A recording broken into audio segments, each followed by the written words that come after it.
Shalom royalty, it's Ellie here. So today, I'm just letting you guys know about a small announcement. So I know in my previous video, I said that I had a strike on my podcast channel where I wasn't able to upload anything. And so I was going to upload some of those videos to here. But the strike got lifted, and so those videos will now be uploaded onto my podcast channel. So you can go to Real Talk with Ellie, Sovereign Empress podcast, and just search that on YouTube. Go to the channel and you'll be able to see the clips, different TikTok videos of different things that people have been saying, things that people have been bringing to light. Like, it's a lot of stuff, you guys. So it's the one that I uploaded today. Young Pharaoh was explaining colorology, and on another video that isn't visible to the public yet, they're showing video footage of different bodies of water turning red, like blood red, not like, some Kool-Aid. No, we're talking about like you scrape your elbow as a kid riding your bike and it's bleeding, like that type of red. And it's all over the world. It's not just in one central area, it's not just one country, not just one city. So it's a lot of stuff going on, and that is where I predominantly keep like news type of things. So yeah, just to regroup, here on this channel, it is me documenting my spiritual journey, my spiritual growth, my experiences in life, and how it relates to the spirit, and different Bible scriptures that either help me to understand certain things, or it'll be Bible scriptures that I'm like talking about that I find very interesting. So I've been reading Genesis. If you go back a few videos, you'll see that I finished reading the New Testament from Matthew to Revelation, and I gave my thoughts about certain things. I didn't go into depth.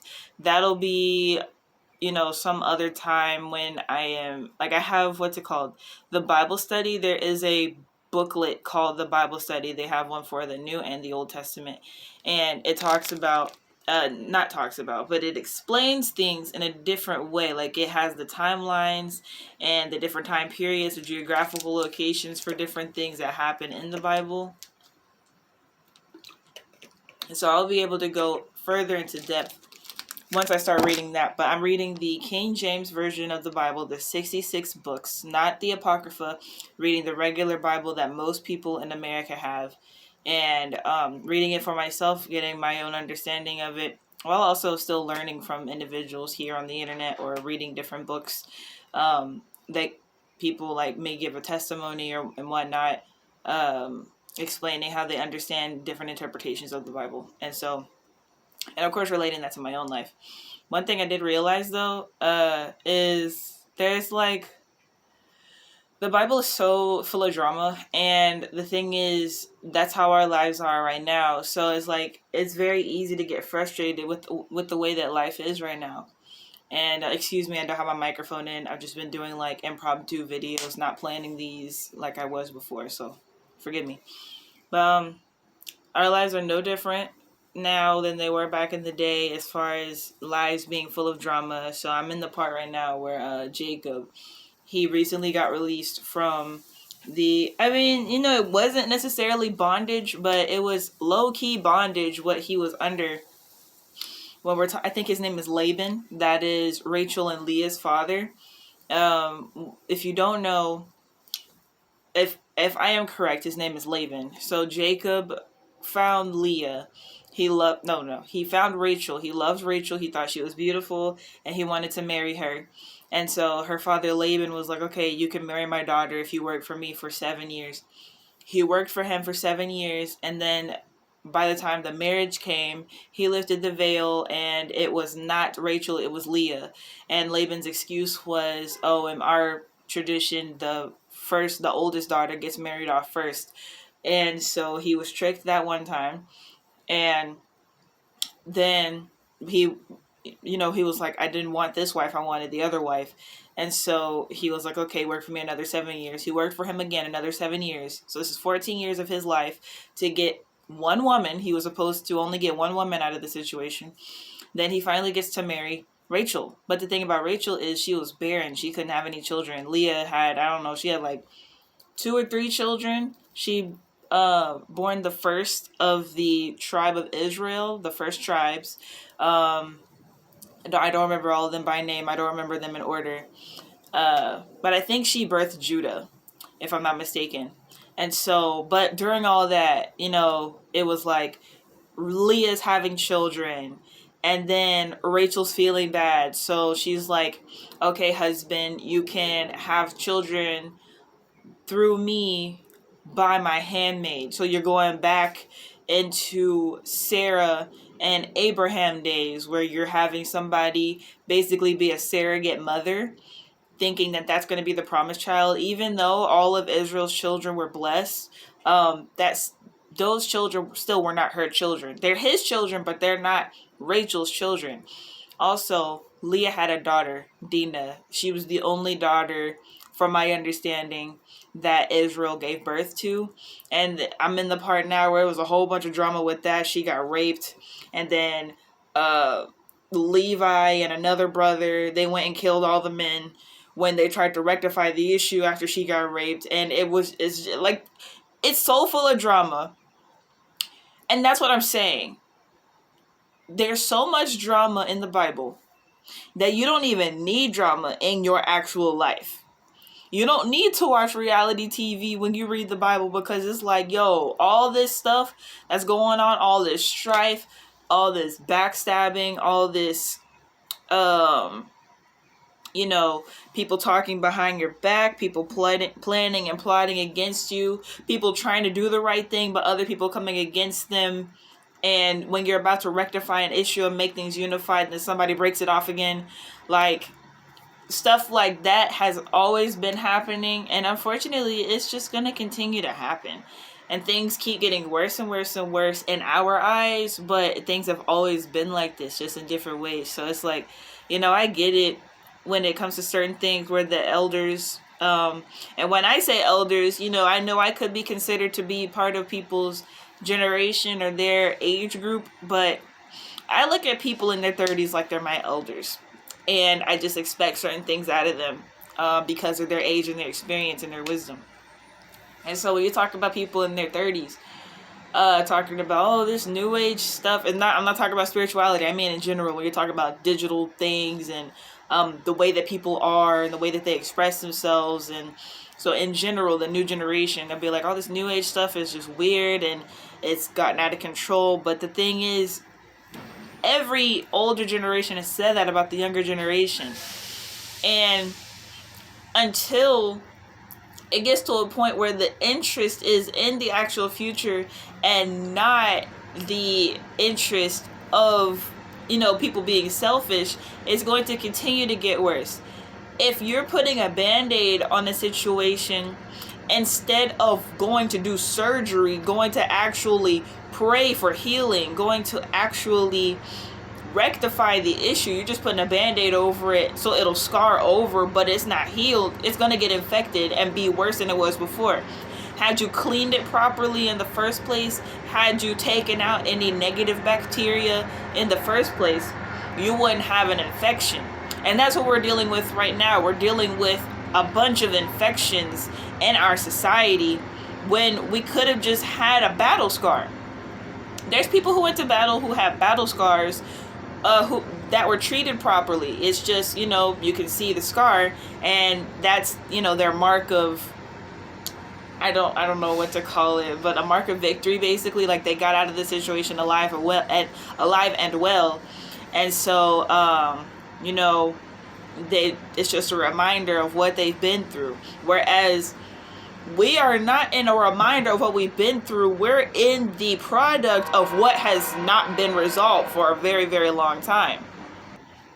And so when you read the Bible in more of just the way of like just knowing what happened in the past or learning the lineage of people, when you actually read the Bible with your spiritual eye and you see, oh, this spirit is operating in this person, and I've seen that familiar type of spirit in this person in my actual life, not just on these pieces of paper, in these words.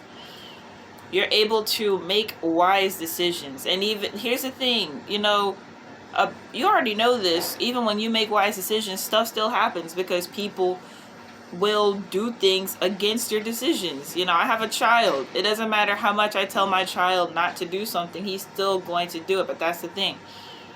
With all that going on, I'm not going to put a band-aid on the situation and be like, oh, he'll deal with it when he gets older and he has to deal with an entire infection, when I could have just cleaned the situation and made it better for him. So this is like going into my personal life a bit, but with me going through this divorce, you know, my ex-husband, quote unquote, no longer wants to work with me in business as far as like building our investments up. And the entire point of it was to leave something for our son. I'm not going to stop just because he wants to stop working with me specifically, even whether he's taking any steps or not. I'm going to make sure that my son has something when he turns 18 years old that he can take over, that he can sell if he needs to, that he can keep as an asset that will continue to bring him cash flow and passive income. I'm not putting a band-aid over the situation just because I feel salty, because I'm bitter that I no longer have this partner who, you know, said he was going to be with me until he dies. I don't have anything to do with that. But what I do know is I have a child and I want them to have a better life than me. It doesn't matter, you know, none of that matters. All that matters is my son's future. And so while I'm also like being a mother to him and feeding his mind with things that will spiritually strengthen him. I apologize for the noise. I think that's the garbage truck. While I'm feeding his mind and his body and his soul with healthy food, with spirituality, with him understanding the truth and not just going to church just because somebody told him to go to church. I'm doing all that and making sure that he's backed up financially. It may not be as fast as I would have liked to have been with a partner, but that doesn't matter. I gotta take it where I have it. And I have to make sure that I do right for my son, despite anything else that's going on in my life. It's my life, not his. Even though he's here and he's involved, if I do decide to give up, then that would affect his life. But if I decide not to give up, then he'll be better off in the future.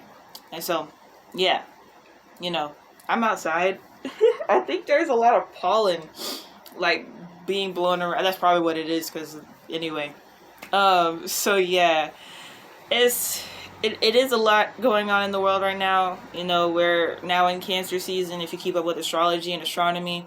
I don't like to go by the Gregorian calendar all that much. I like to go by the astrological calendar because from what I understand and what I'm reading in the Bible, it lines up better with the actual sequence of how things go in the Bible versus how things go now. The first month of the year in the Bible, I believe in the book of Exodus, it said was Abib.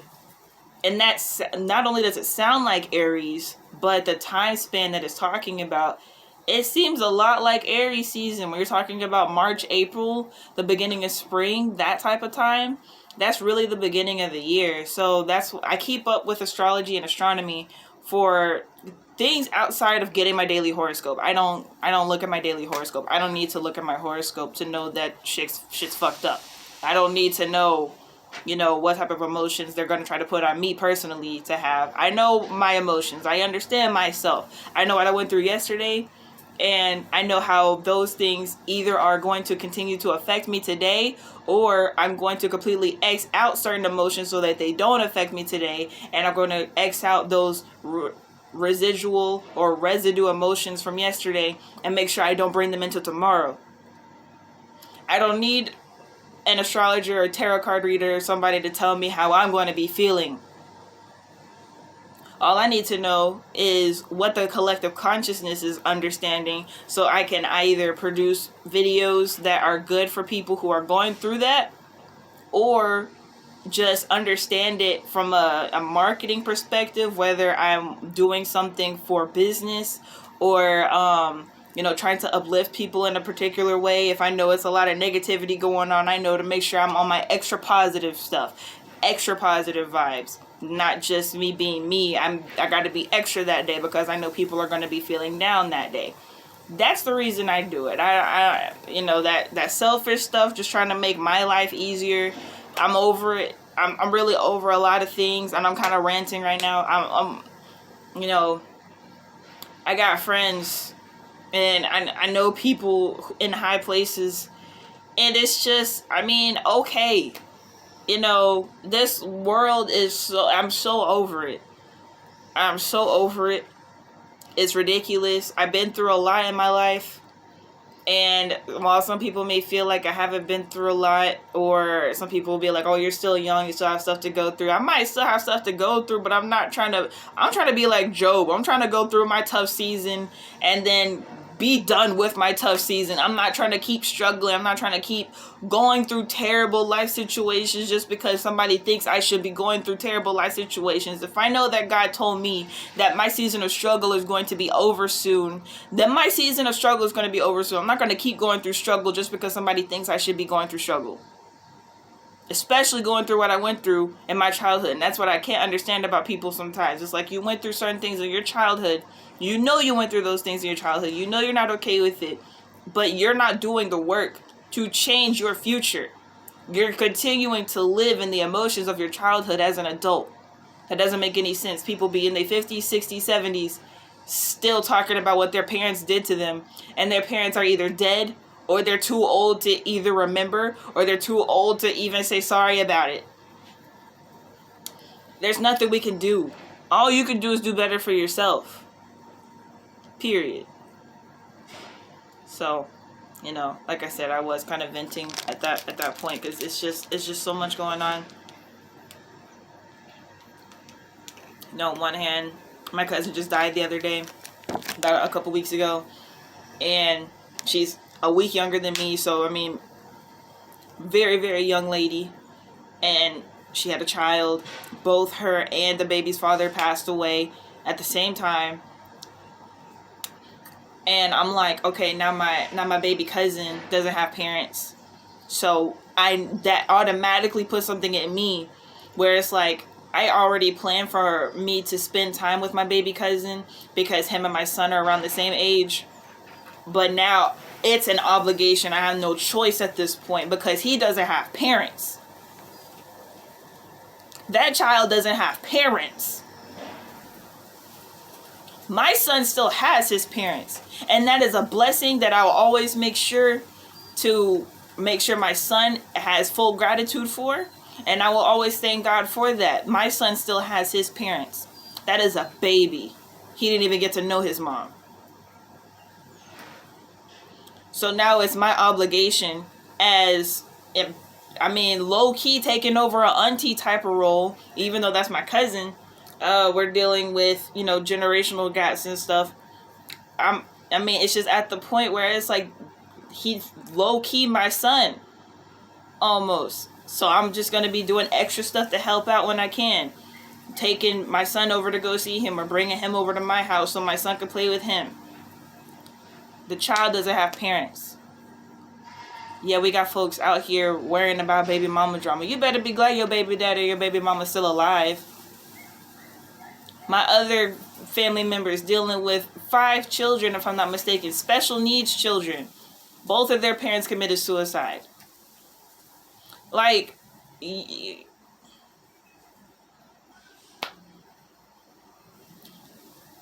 I can't do petty drama when I got real shit going on. Like, I got real problems in my family going on. I'm trying to build generational wealth and teach other people in my family to do it. Both of my parents are entrepreneurs, and we're, you know, slowly but surely planting the seeds in certain people's minds and, you know, getting things going the right way, which is all beautiful and good. But like, dang, all these parentless kids.